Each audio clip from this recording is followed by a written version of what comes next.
जय जिजाऊ जय शिवराय बांधवांनो.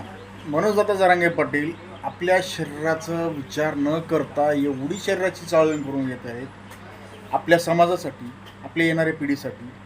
तरीही आपलं कर्तव्य आहे की आपण मनोजदादा जरांगे पाटलाच्या पाठीमागे ठामपणे उभं राहिलं पाहिजे. अहो, त्यांच्या शरीराला चालता येत नाही तरीही रायरेश्वराच्या मंदिरावर तो डोंगर पायऱ्या चढून शपथ घेतली की आपल्या समाजातील मुलांना IAS ऑफिसर, IPS ऑफिसर झालेलं त्यांच्या डोळ्या देखत बघायचं आहे. आणि आपली मुलं चांगल्या हुद्द्यावरती जाऊन बघितलेलं पाहिजे, त्यांना शिक्षित पाहिजे, आरक्षण पाहिजे. म्हणून मनोजदादा जरांगे पाटील हे समाजासाठी ताकदीनिशी लढत आहेत. तर समाजानंही त्यांच्या पाठीमागे ताकदीनिशी लढलं पाहिजे आणि ठामपणे उभं राहिलं पाहिजे. 29 ऑगस्टला आरक्षणाच्या लढ्यामध्ये सहभागी झालं पाहिजे. चलो मुंबई चलो मुंबई. चॅनलला नवीन असाल तर सबस्क्राईब करा, शेअर करा. प्रत्येक मराठा बांधव